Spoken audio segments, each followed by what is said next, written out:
Well, welcome, 2020, everybody. You guys excited to be back? High school nights? Okay, 2 people. Thank you. 3 people. How's everybody doing? It's nice to see some wonderful new faces that I've not seen before, or people I haven't seen in a while. My name is Garrett, and so if this is your first time or you haven't been here in a while, I just want to say thank you for being here. We're going to get started. We're starting a brand new series called The Chase tonight, and I want to just ask everybody a question real fast. Who wants 2020 to be the best year of your life? Yeah. I think most of us, who is glad that 2019 is behind us? Yep, I definitely hear that. And so as we started thinking about this whole idea of what we're gonna talk about in 2020, we had this series called The Chase come up, and we were like, this seems amazing. It's all about what does it look like for us to chase after God? What does it look like for us to really chase after not only something, but chase after God intentionally? And so I started thinking about what are some fun things that would have to do with chasing. You know, I was driving down the road and I kind of saw this thing. So go ahead and just check this out.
We had a lot of fun filming that, and it was really hard. I wasn't trying to eat the top of that golf cart. Bailey said, hey, we're gonna take a golf cart over to film this.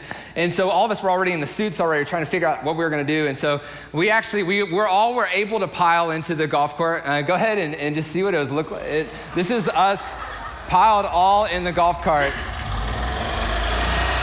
That was absolutely amazing. And so chasing can be fun, right? It's fun to chase things. You know, when you're growing up as a kid playing tag, that's a fun thing to chase people. Maybe if you're a hunter or a fisher, that's kind of a chase. You're chasing the animal or the fish, or I guess fish are animals, I don't know. Racing, who here likes to race? Not in your cars, because that's not legal. Don't do that. Don't hear your pastor saying do that, because I'm not.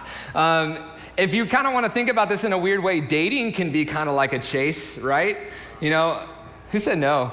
Somebody say no over here? Somebody obviously is not dating. So, sorry, my bad. Chasing can be fun, and honestly, it's one of those things where if you're chasing, if you're determined that you're gonna chase after something, and if you don't move, it doesn't really work that well. If I was going to chase something and I was to stand up here on the stage, it's not gonna work that well. And in fact, for every single one of us, chasing, it starts with something very important, because if you don't move, then you really can't chase it. You have to take a first step. And first steps are a big deal. So high schoolers, for 2020, your first steps that you're gonna take this year are a big deal. And as you're thinking about this, I want us to be thinking in this mindset of what is our first step going to be for 2020. If we have a desire to chase after God, and maybe that's not you, and I'm just glad that you're here, I think that could potentially be your first step. But if you really want to know what your life, the best life that you could have in 2020 looks like, not necessarily the most amazing life that you may be thinking, or maybe it's not gonna, you're not gonna make a ton of money, or you're not going to, have the hot girlfriend, or what. That's not what I'm saying. But if you want to have the most fulfilled life in 2020, I believe that chasing after Jesus is going to be something that should be a part of that. And so, when we're younger, we look at these first steps that are a big deal. When we're younger, our first steps are celebrated. In fact, I remember when my first, or when my youngest, or no, he's my oldest now. That's so weird. My 5-year-old Beckett, when he was taking his first steps, my life changed. And so we actually were able to catch him on video. My wife, she was great about this. And so check this out. So Beckett is, he's just like, if you know him now, it's really great. And if you know Brooks, our younger one, they look the exact same. But first steps are celebrated. Who remembers like seeing their younger brother or younger sister take their first steps? It's a really cool thing. Or maybe if you remember your first steps, you're probably the smartest person in the world. I don't believe that was you. But some other firsts that maybe are really pivotal is, the first words that you said, the first day of school that you went to, your first dance recital that you participated, or your first touchdown, maybe your first kiss. Some of these things, these first are very important. First steps can be huge in our lives.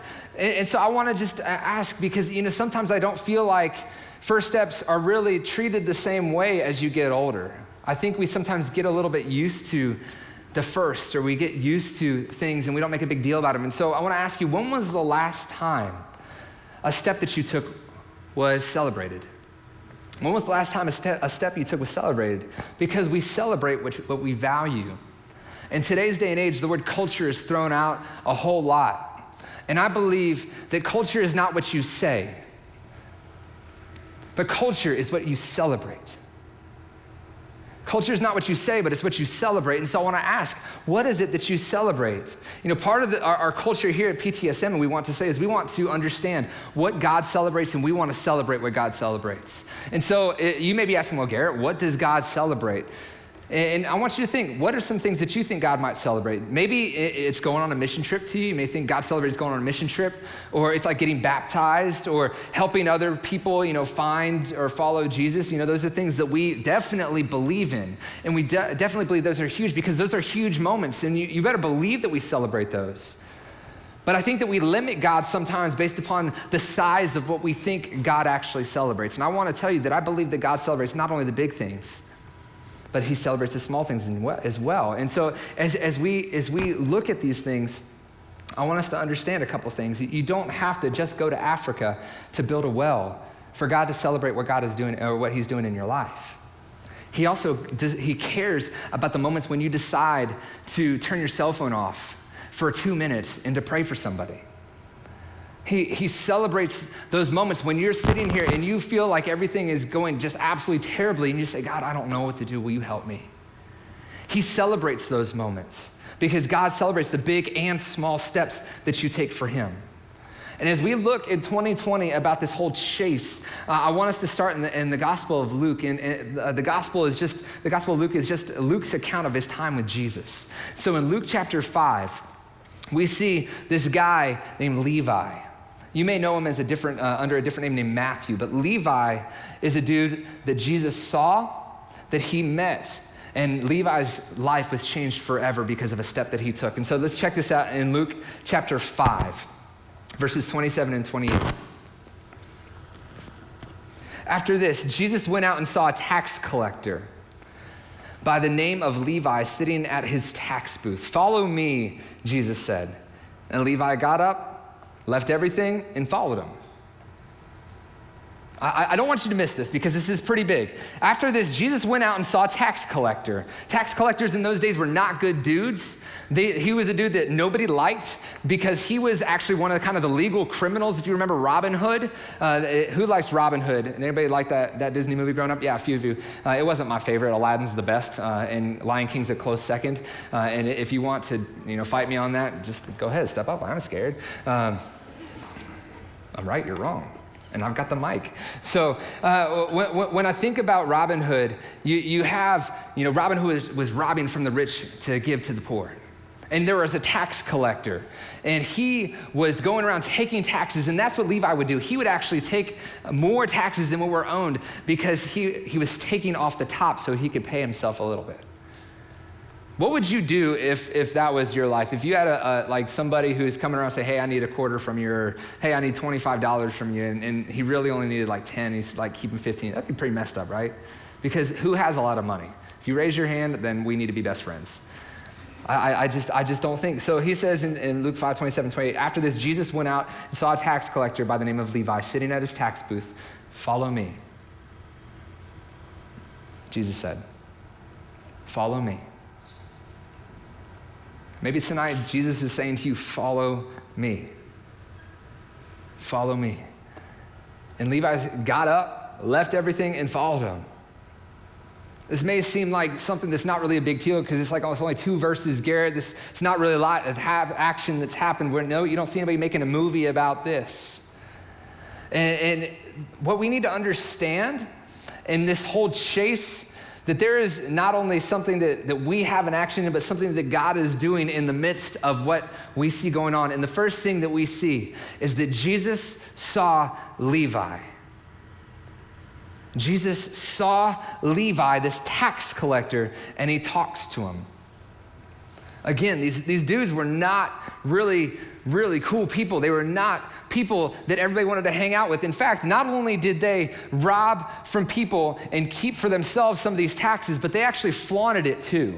Anybody grow up, well, if you raise your hand, you guys would have been like 5 at the time, but back in the day, there was a show on MTV called Cribs.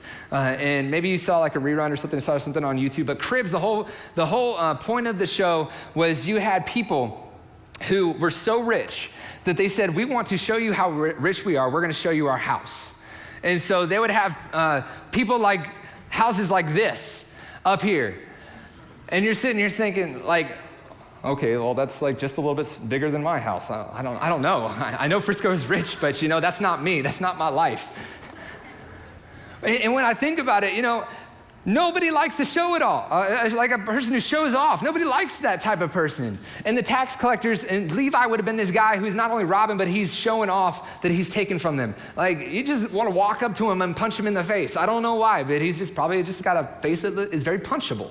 And so, these guys, they weren't nice. And just by talking to them, you could ruin your reputation. Maybe there's somebody in your school that is like this. You have somebody in your school who is not liked. Everybody hates that person. They're just not a good person. I'm not gonna say dude or girl because there can be like really, really messed up dudes and really, really messed up girls, and there can be really, really nice dudes and really, really nice girls. But maybe there's somebody in your school that like nobody likes. Maybe you're sitting there saying that person like, oh, Sally. I don't know, that'd be weird. That's my grandma's name. Don't be saying Sally. Like, this person I'm talking about. Now, what if here at PTSM, you would come on high school nights and you would walk in and you would see Sally sitting front row center, or you would see that person here. You would see me talking. I'm not Jesus, so I don't want you to get like confused. But you would see somebody like seeing us like hang out with talk and say, hey, we are so glad that we value you. You'd probably get a little upset, wouldn't you? You'd be like, what the heck? Like, I'm the one that's doing the right thing, and this dude's a jerk.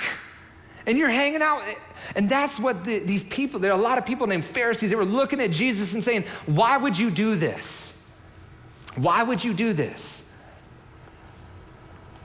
Now, here's the deal. If you're sitting and say, why would you do this? I want to tell you who the people who actually followed Jesus were like. In fact, I'm going to tell you what they weren't like. These weren't good citizens. They were tax collectors, fishermen. They didn't graduate head of their class. They weren't know-it-alls. They weren't overachievers. They weren't good religious types of people. They weren't the good Christians that go to church on Sunday morning and Wednesday nights and Sunday nights. And like, Jesus just went up to these guys and said, yeah, you, follow me. He was saying, you're a person that I want to be around. You're a person that I want to invest my life in. You're a person who I want to see used for God.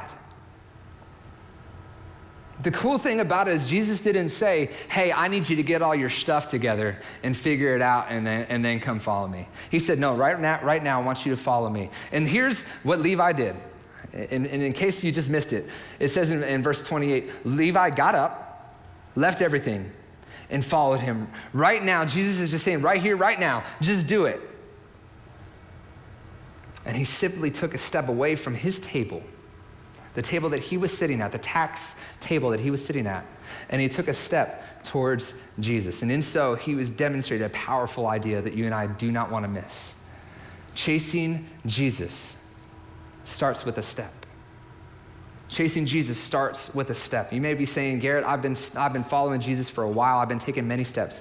But you know what? Chasing Jesus in 2020 starts with a step too. There is not a single person here who is done in their walk with Christ. There's not a person here who is too far from the goodness of God's grace. There's not a person here who is in a place that does not need Jesus. We all do, myself included, probably more so than ever. We all do. And chasing Jesus starts with a step. And even though Levi, he took a small step, it doesn't mean that it was an easy one. Because Jesus often calls people, you and me, to take steps of faith. And if that's a churchy word we throw around a lot. And so I want to actually define what that means. In Hebrews 11:1, the author says, faith is the assurance of things hoped for and the conviction of things not seen. Another way you could say is faith is the confidence, the uttermost confidence of things hoped for and the conviction of things not seen. Because Jesus asks us to take bold steps for him too. He makes us make a clear decision of we're going to walk one way with him or we are going to not. And that is not to say that we don't ever mess up, because I know I do. But he says this, Luke 9:23. Then Jesus said to his disciples, to everybody's listening, whoever wants to be my disciple must deny themselves and take up their cross daily and follow me. Whoever wants to be my disciple must deny themselves. That's the hardest thing for us to do today. Because our whole world is telling us we must pick for ourselves. We must fight for ourselves, because if we don't, nobody else will. If I don't get mine, if I don't work hard for that scholarship, then somebody else is going to beat me. If I don't work hard to get good grades, then somebody's going to finish higher than me. If I don't work hard on the ball field, then somebody's going to take my spot. If I don't do whatever, then somebody else will. That's the mentality. And Jesus is saying, empty yourself of yourself, fill yourself with who I am, and I want to change your life forever. And in 2020, maybe that's the first step that you need to take. I love the way in Matthew 19, the Message says it. The Message is a paraphrase of this passage. It says, but anyone who sacrifices home, family, fields, whatever, because of me, will get it back 100 times over, not to mention the considerable bonus of eternal life. Because Jesus calls us to bold things, but he calls us to a great reward. He calls us to bold things, but he also calls us to a great reward. And so taking a baby step for God in 2020 for us, maybe it's a baby step, but that step still takes an enormous amount of faith. And so what is that? Maybe that means you need, just getting out of your comfort zone and praying before your meal. Maybe you're saying that's not a big deal for me. Maybe it is for somebody else. Maybe that's the baby step you need to take. Maybe you've been going through a ton of stuff and you're like, I don't know how to do this. And so, I saw this Bible verse, on the YouVersion app. And so I'm just going to post it. I'm going to, use one of my posts. It's a really big deal today. And you're like, it may not get the most likes, but it's going to encourage one person. Or maybe it'll encourage you. Maybe you're sitting here saying, if I decide not to cheat off of somebody's test, maybe just doing the right thing is good enough. And that's part of me taking this small step of faith for Jesus. The question that Levi had to answer is something that a lot of us wrestle with, because when it comes to following Jesus, there are a lot of questions that we have. And the question that Levi had is, do I trust Jesus enough in the moment to take this step? In 2020, students, do we trust Jesus enough in the moment to take the step that he's calling us to? And so when we talk about steps, I want us to talk about what these steps may be. It's one of two things. And so your first step towards Jesus may mean taking a step towards something for him. Your first step towards Jesus may mean taking a step towards something for him. It could be as small as being kind to somebody. It could be as small as God putting somebody on your heart that you're going to pray for every single day. It could be something so small as reading just one verse a day. It could be something so small as deciding I'm going to figure out where I need to be serving. It may be something a little bit bigger for you. Whatever that step is, that's between you and God. I can't decide that for you. Your parents can't decide that for you. Your friends can't decide that for you. Nobody can. This is literally between you and God. And so maybe it means getting involved here at high school nights. I believe it's a great thing. I believe this is an amazing community that we have an opportunity to be a part of. And I cannot wait to see what God is going to continue to do. Didn't you guys, it felt a little bit different tonight, didn't it? It felt really good out in the atrium and in the front rail. I love just seeing you guys hang out with each other. And I loved seeing you guys talk with one another. But it also broke my heart a little bit when I saw people that are sitting by themselves. It broke my heart a little bit when I saw people who, were just staying in their comfort zone, talking to the few people that they know. And you may be saying, Garrett, why are you calling me out? I'm not calling you out. I just want to remind us who we are going to be as a ministry. And we're going to be a person who looks. We're going to be a people that looks for the people that are by themselves. And we're going to be a people that look for the outcast or look for the person who doesn't look like they know what's going on, because that's who Jesus looked for. So maybe your next step, your small step could be praying for somebody intentionally or serving on a mission trip, or I think this is a good one. Attending high def is a really good one. Whatever that small step could be for you, just remember taking a step for Jesus may be taking a step towards something for him. But secondly, taking a step towards Jesus could mean taking a step away from something pulling you from him. It could be a relationship. It could be a habit. It could be a bad influence.